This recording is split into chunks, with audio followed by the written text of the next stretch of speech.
to Tuhon and Son. I'm Ryan Stickshallna. And I'm Tuhon Philip Shelley. Right now we are in a wilderness in the dark. And I don't mean being ignorant, folks. I mean we're in the wilderness. And we are in the dark. We're in the dark. Mom and Dad rented a cabin that promptly, this and many other cabins all got their power destroyed. So not the power destroyed. It was just like a big blackout. Like all the wires that come here are gone. And what's interesting though is that I was watching a horror movie that's about a family, except they're in their own home and there's this huge blackout and huge blizzard. So that's the other thing about this though, is that it is extremely warm outside. There is absolutely no snow. Mom, stop touching that stuff right now, seriously. She's trying to help. Mom, she thinks, what? All that stuff will come out in a recording as annoying sound effects. No, it won't. Yes, it is. Leave it be. If you want, you can brush my hair. That's another annoying sound effect. All right, so anyway, so that's where we are right now. In the Jelna party in tow, we have the wife Ruth, and we have the daughter, Hello. the angry daughter Serena, taking the place of Audrey Griswold, once played by the heroic Juliette Lewis. And then in that corner, Oh, in that corner. Yeah, thanks, Ryan. In that corner. In that corner, the beautiful, majestic, world famous Cupcake. Cupcake the dog. Yes, no, Melissa Gallianos, And Cupcake. and my dog Cupcake, our dog Cupcake. Yeah. Who, is pretty good on the trip up. Usually she bitches 10 seconds into the car ride, but this time around we had the stereo up so we couldn't hear her bitching. No, that was too Serena loud. bitched. No. Serena and Cupcake were a tag team of annoyed citizens. No. Serena right now is just a little disappointed because for years and years and years and years and years and years and years, she's been going to her friend Piazza house for Christmas, like Halloween, Christmas Eve, and like her, I have traditions too. I go to my friend Big Dave's house every single year since I was 16. We've been there for the last couple of years. Yeah. So this year we're breaking tradition to go in the dark in the middle of nowhere. We're like, where would we rather be than our beloved traditions right now, surrounded by our friends? Let's go in the dark with our family in an isolated cabin in the woods. Cue the chainsaw. But there's a fireplace. There is a fireplace though, and it is toasty warm in here, and we're all We have very. them in the city. We're all very. It's not like, oh, there's a lake. Shut up, Audrey! So anyway, Dad, what was, this is a little bit of, this Christmas is just beginning. In fact, Christmas hasn't even happened yet. But what was a Christmas you can remember where things have gone a little awry, you could say? Well, let me see. There was a time that... The stove is on. Did you know that? Yes, we did, because we lit and put stuff in it to make it go on. Okay, just checking. Okay. Anyway, It's a wood stove, Oh, darling. for the love of God. okay, well, getting back to the original question, what things went awry on Christmas? Well, my brother Paul and I got up early one morning, came down, saw all these great presents under the tree, and figured they must all be for us, so we opened every one of them. So, then my mother came down. That's not Christmas going awry, Dad. That's you guys being assholes. There's a big difference. Well, it was a ride because we, Like, do you have any idea how many rich people are out of power right now? This was an act of God. Last year? Yeah. And he's blue collar, dude. And he's blue collar. Yeah. So, Anyway, but no, we did that, was and Dior. let's see, other times. Well, of course, I mean, you remember. I mean, your grandparents too. both passed away. Your mother's mother and your mother's father both passed away on Christmas Day. That's true, Dad. You know what? Right now I'm getting kind of sauced, and it's not just because it's fun, but but it's for the memory of my two grandparents that ironically didn't drink. Well, that I know of. I don't know. But One of them used to drink. the interesting thing about Christmas is that your wife, my poor mother, has been put through the ringer of her loyalty this said day because horrible crap keep happening, including the passing of both of her parents. So all you out there who lost someone on Christmas, we feel your pain, especially Ruth's yelling out there. So by the time you're listening to this, it's going to be after Christmas. You're going to be like, oh, thank God Christmas is over. And I'd be like, Yahoo! did you spend it in a dark cabin in the woods? Yeah, well, during a blackout. During a blackout? And the funny thing is, they said, we actually the people we got this cabin from were very nice. When we called them up and told them that we had a blackout, they called us back a little while later to let us know that they had spoken to Hydro-Quebec. And Hydro-Quebec said to them, oh yes, there's some problems with some equipment. It'll be back on by 5 o'clock. This is at least 6 hours ago. Oh, we are longer still than in the dark. But it did come on at for 5 3 o'clock, seconds. at 5 o'clock, or actually about 2 minutes to 5, the power came on. The water started running. All sorts of things started happening. It was kind of like Close Encounters of the Third Kind, or when you do all these things, like all this stuff happening. And then you call back up Hydro-Quebec, and they're like, hey, we said the power was going to back on. We did not say for how long. Well, 5 seconds counts. What accent is that? It's Furman. it's Furman. It's a Furman. Yeah, they're all, It's everybody, French German. It's Furman. Anyway, no. Yeah. But what happened though is that the power came on for a very short period of time. We were Melissa? planning to watch movies Yeah? all day, and of There's course a we didn't get to beanbag. watch them. Mom. Seat upstairs. Mom. Yes? You know what's amazing is that the recorder can't hear what we're saying when you talk through it. Her parents died on Anything she does is okay. Everything she does is okay. Okay, I'm sorry, Hall Pass Ruth. What were you talking about? I'm okay though. I like it here. Thank you. Okay. She's got to be. So, Dad, tell us a story. Mom was telling me the story the other day about how we went Griswold and we, you guys cut down a tree around here legally.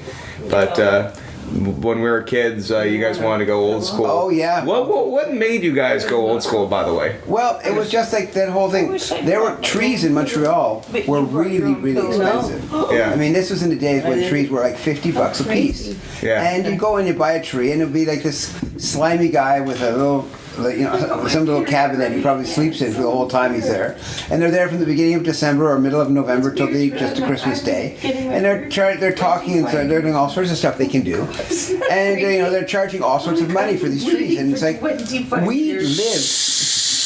we lived in a place where Christmas trees grew. When we were living in Hudson, we actually had a small stand of Christmas trees. So we said, let's go out and cut down our own tree. Little realizing that this was, when This was was that? all Ryan's idea. But which year was this? This was like what? He was really young. Okay, but that means it had to be at least 84, 89, right? Because he was born in 84. Yeah. So it'd be like 89. 1990. I was still working for your brother then. Whatever. Okay. So that means we were there at that time. That means I had moved out of Hudson 20 years before. Do you know something, Ryan? You know what I found Trees out? grew. What? Trees grow. Okay. They don't stay the same young size that you remember them being.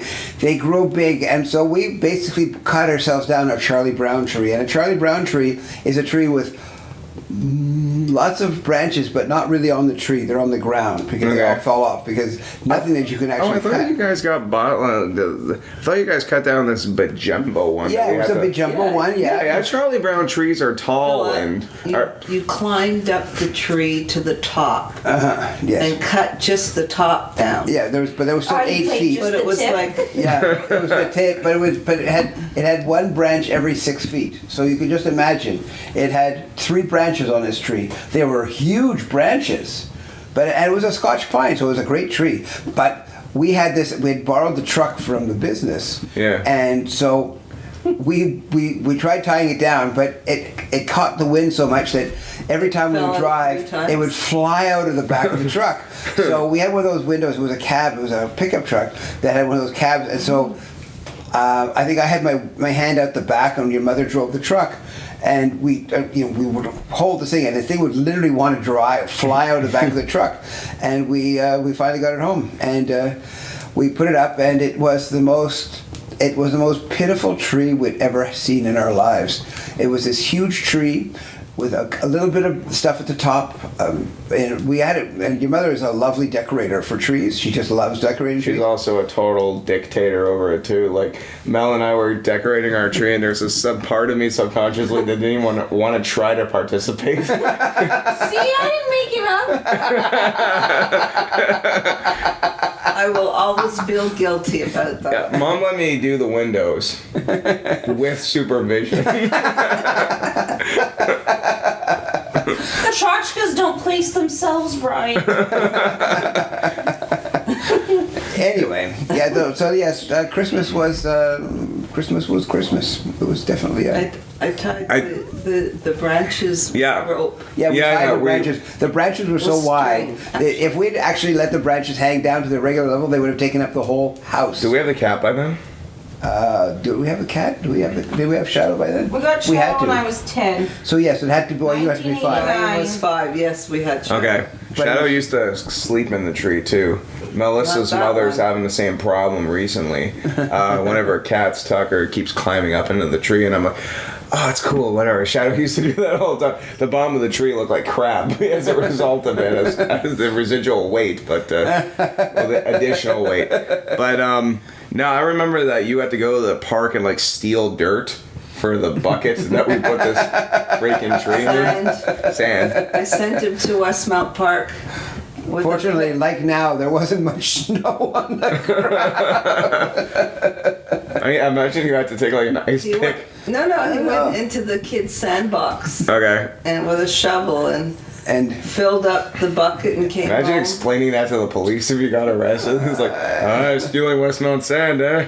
yeah, well, not stealing it, just appropriating Borrowing it. it. You didn't put it. Yeah. Yeah, so it was definitely different. Okay. So, because that's a Christmas tree, I kind of remember looking at it. Like maybe we just never did it He again thought as a it was result. great. You know what? I might have seen the movie National Lampoon, and despite the misfortunes of that movie, no, that movie came out in '89. That's the same year. Dad, they could have based it off of us. I feel like he was older than. Well, anyhow, Whatever. so that was that experience. But I don't know. I generally remember Christmas as being kind of interesting. The thing about it is that my mother is a terrible liar, which is good. But you know, like if you do that, I'll ground you. Yeah, right. Anyway, but what she was though is she could fool a polygraph examiner that works for the FBI around Christmas time. Because if she wanted me to not to think I was going to get something for Christmas, she knew how to spin a tale. She did. Yeah, she learned that from me. Yeah. I had her misdirected. The very first Christmas we were together. Yeah. Actually, it wasn't the very first Christmas we had together. You're like, surprise, you're pregnant. She knew that before I it was did. the Ron, third right. year. Yeah. Anyway, but there was a Or fourth. It was funny because the first year I bought her some clothes, some running shoes. She hadn't had a pair of running shoes on for like 10 years before that point, because she had never worn anything but really high heels. And so I got her a pair of Docksider running shoes, and she found herself actually liking them. Because she, and it's funny because nowadays she doesn't wear anything but running shoes and flat soled shoes. You'd be very hard put to find a pair of heels in her closet. So it's kind of funny to see that. But there's one time we were getting married, and she wanted to have a ring. And she had given me all sorts of instructions but she'd given me all sorts of instructions about getting this ring. And so I went out. even took you to Burke's and showed it. Yeah, anyway, I got the ring, but I didn't tell her I got the ring. I, of course, played like, oh, well, we'll try. We may not be able to get it this year, but we'll get it soon, I promise. And so what I did is we were giving each other presents, and Christmas, and I said, here's your big present. And I gave her this yellow coffee pot that you heat Boil water up water. in, and she had that You mean look a on her. kettle? Yeah, not even a kettle. It was one of Not those even. things you put it. It's kind of like those old Western ones, what you put on a campfire. That tall, thin one with a spout. Anyway, when it didn't blow anything like this. Anyway, so we were doing this, or I was doing this, and she looked at it and she was kind of going to cry because she said, "This is my big present." And I said, "Yeah." And I didn't let go of this because I just thought, "Hey, this is great. She's going to fall right into it. And when she finds what it is, she's going to be really sorry. So it's going to be worth every second." Anyway, so I did this, and I was like, "Oh yeah." And then she was like, she could see this, her tears welling up. She's like, "Not only did I not get my ring, I got this really sucky coffee pot. Ugh, I hate it. Anyway, I said, "Oh, what's that inside?" And then her eyes... It made a noise. It made a noise. And I knew the ring was inside. But until that moment, my life was mud. It was mud. It was totally worth everything, yeah. When she managed to stare at me with tears in her eyes, her suitcases were already half packed. Nah, she was too pregnant by then. I already had you by then. Something similar happened. My friend Reese, who just got married, Melissa was their videographer, and I was also videographing, and that was an interesting day. So anyway, the proposal was like 7 years ago, though. They've been engaged for 7 years, and on Christmas Day, ironically, same idea as you. He, they're kind of suspecting maybe there'd be a ring, maybe there not be. And she opens up this big box, right? And it's full of nothing. And she keeps opening, and it's more boxes, and there's a ring box. Oh, and she's like, and then all the relatives are like, and then she opens it up, and there's a little note that says, "Ha, loser." Or something to that extent, and she punches him as hard as she can, like, "You asshole!" And he's like, "Chill, look at the art thing." And then again, and there's the ring. Oh God, Yeah, that was mean. Yeah, but what's kind of funny though is that you and Reese are kindred spirits because you both have the same sick sense of humor. Yeah. Well, when people expect stuff, you want to knock them off their horse a bit. It's no fun just saying, Yeah, like "Hi, worked really, really hard for this." Like Carrie. "Oh, thanks, bye." And Like Carrie, how dare you enjoy the prom? Plug it up. Yeah. yeah, everybody needs blood and pig blood spilled on them. Alrighty, well, I don't know. I guess that's enough for our little Christmas Merry story. Christmas, everyone. Yeah. And for all you out there who, you're hearing this after Christmas, so what do you care? But it's about to be a New Year's. Dad, what is your New Year's resolution? Mom laughs at you in an all-knowing, in-joke way. I've had the same New Year's resolution no for idea. 3 years. What's that? I've had the same one for 3 years. And what's yours? Get a license and stop being so fat. No. It's not working. I keep changing it on my phone. I keep changing the date. Goals for 2013. That okay, 14. That wouldn't work for me, 15. Serena. I already have a license. I want a license to thrill. Alright, my New Year's resolution is... I know, last year was pretty good. Let's have another one. I've had enough bad ones to know good ones, and the last one was good. That's true. Well, my resolution is to, try work harder, train harder in my martial arts because that seems to be working out for me, and work really hard at spreading that stuff I know because we've started a small group in Ottawa which has been working out very well. Shout out to all the Team Sled Dog guys in Ottawa, and I thought you were laughing and I just realized you were woofing. Anyway, but we're supposed to be starting one in Toronto this year, and the classes at the school are getting better. So, and we have I've got a seminar in France in May, and I've got some other stuff. Yes. So things are working out. So we're all plugging forward to this future. So. Woo-woo. I'm gonna try and get my license again. Mel, do you have anything to add? No, that sounds great. All right. You're gonna try for your license too? Yeah. I'll try to keep my license. All right, and on that note, thank you all for listening. I am Ryan Stickshallna. And I'm Philip Tuhon. Introduce yourself, ladies. And I am Mrs. Blowing Tuhon, your cue. Mrs. Tuhon Ruth Shelley. I'm good. And you've been listening to Tuhon and Son. Thank you all for passing by. Bye-bye. Happy New Year. Happy holidays and happy New Year. Happy Christmas, happy half. When you said you